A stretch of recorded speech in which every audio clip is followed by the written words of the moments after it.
Assalamualaikum warahmatullahi wabarakatuh. Ketemu lagi di channel Rian Ferdian di tahun 2022. Assalamualaikum warahmatullahi wabarakatuh. Beredar di media sosial video viral yang memperlihatkan seorang kepala sekolah menampar sejumlah siswanya. Belakangan diketahui peristiwa itu terjadi di SMA Negeri 1 Ogan Ilir, Sumatera Selatan.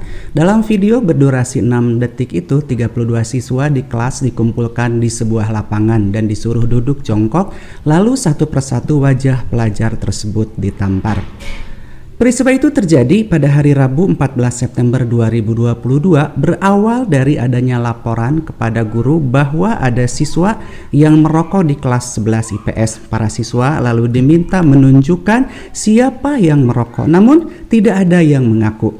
Bahkan dikabarkan akibat kenakalan siswa di kelas tersebut sampai-sampai ada guru yang berhenti mengajar karena tak tahan dengan kenakalan para siswa. Saat dikonfirmasi, Kepala Sekolah SMA Negeri 1 Ogan Ilir, Mas Nawati, mengakui tindakannya menampar para siswa. Tetapi hal itu semata-mata karena ingin mendidik siswanya setelah kedapatan mendapatkan laporan ada siswa yang merokok di kelas. Kabar terakhir, sejumlah orang tua telah melaporkan tindakan kepala sekolah tersebut kepada pihak kepolisian. Nah, jika kita mencoba menelaah kejadian yang terjadi ini, tentu saja bisa dipastikan ini semua karena ada sebab akibat. Alasannya sudah jelas apa yang menyebabkan Ibu Mas Nawati, kepala sekolah, menampar para siswanya. Begitupun sudah dijelaskan secara gamblang tujuan dari tindakan yang dilakukannya. Sayangnya, tindakan Ibu Mas Nawati dilakukan di era sekarang di mana setiap tindakan guru atau tenaga pendidik selalu dikaitkan dengan tindakan kekerasan yang ujung-ujungnya dilaporkan kepada pihak kepolisian.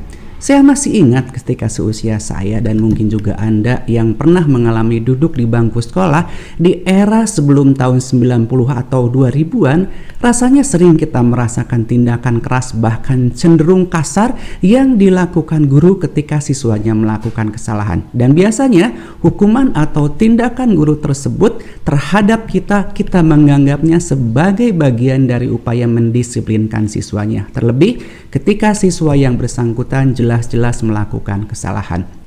Hebatnya, saat itu jarang ada atau bahkan cenderung tidak ada siswa yang merasa dianiaya atau bahkan merasa itu adalah sebuah tindakan kekerasan. Dengan legowo kita akan menerimanya bahwa itu adalah sebagai bagian dari konsekuensi dari perbuatan dan kesalahan kita. Begitupun orang tua. Pengalaman saya dan mungkin juga Anda jarang atau mungkin tidak pernah ketika melapor kepada orang tua karena kita dihukum di sekolah, guru mendapatkan pembelaan. Yang ada malah sebaliknya, hukuman akan ditambah di rumah ketika jelas-jelas kita melakukan kesalahan. Begitu percayanya orang tua saat itu terhadap seorang guru atau tenaga pendidik untuk membentuk karakter anak-anaknya. Asal tidak berbekas dan tidak berdarah, orang tua menganggap guru berhak mendidik anaknya dengan cara seperti itu. Mari kita bandingkan dengan keadaan sekarang. Ketika ada guru atau tenaga pendidik menghukum siswanya, contoh dengan menampar, mencubit atau tindakan lainnya yang dianggap kasar, berbondong-bondong orang tua akan menganggap bahwa itu adalah sebuah tindakan kekerasan dan ujung-ujungnya pelaporan dilakukan kepada pihak kepolisian. Serba salah memang menjadi seorang guru di zaman sekarang. Di satu sisi, seorang guru dituntut tidak hanya mengajarkan berbagai ilmu dan keterampilan kepada siswanya, tetapi juga dituntut untuk mendidik dan membangun karakter siswanya agar menjadi pribadi yang lebih baik. Tapi di sisi lain, seorang guru juga dibayang-bayangi dengan label melakukan tindakan kekerasan maksud saya, dan penjara atau minimal dilaporkan kepada pihak kepolisian.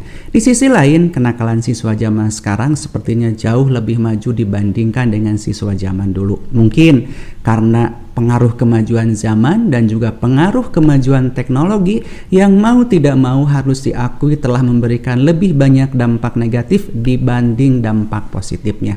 Kadang saya berpikir, jika saja anak-anak sekarang sekolah di zaman dulu yang situasi pendidikannya seperti itu, mungkin 1 bulan mereka hanya bisa bertahan, setelah itu keluar. Karena seingat saya, sekolah bukan hanya tempat belajar, tapi tapi betul-betul kita ditempa secara nyata agar menjadi lebih baik lagi, menjadi pribadi yang kuat. Tapi bukan berarti waktu itu pun tindakan keras seorang guru dianggap wajar dan hal biasa. Tapi lebih kepada orang tua yang memang memberikan kepercayaan penuh kepada guru dan sekolah untuk mendidik anak-anaknya. Dan hebatnya lagi, zaman dulu begitu kuatnya karisma seorang guru, sepertinya tidak ada kekuatan bagi siswa untuk melawan dan berlaku tidak sopan. Jangankan untuk bertindak kasar, bertemu dan bertatap mata dengan guru, rasanya saya dan mungkin juga Anda merasakan aura yang berbeda. Bukan hanya takut, tapi lebih kepada perasaan segan dan menaruh hormat yang sangat tinggi. Bandingkan dengan perlakuan anak-anak siswa-siswa sekarang terhadap gurunya, jauh dan sangat jauh berbeda. Mungkin tidak harus kita menyalahkan ketika ada anggapan bahwa siswa-siswa sekarang cenderung manja. Sedikit saja ada upaya keras untuk membuat mereka jerah akan kenakalan serta perilaku tidak terpuji, dianggap itu adalah sebuah tindakan kekerasan. Dan lagi-lagi, guru yang menjadi sasaran kemarahan. Terlebih di era media sosial sekarang ini, sehingga dengan mudah apapun menjadi konsumsi publik. Dan atas nama perlindungan anak, semua lembaga yang katanya melindungi anak turun ikut campur untuk turut serta mengomentari, bahkan menjadikan permasalahan ini sebuah masalah yang besar. Nah, jika keadaan terus seperti ini, rasanya pemerintah harusnya membuat batasan antara tindakan mendidik dan tindakan kekerasan dalam dunia pendidikan, sehingga menjadi satu pemahaman antara guru dan orang tua. Lebih dari itu, profesi mulia seorang guru juga tidak terancam kehormatannya akibat persepsi orang tua yang menganggap guru telah melakukan tindakan kekerasan. Padahal di sisi lain guru juga hanya bermaksud mendidik siswanya.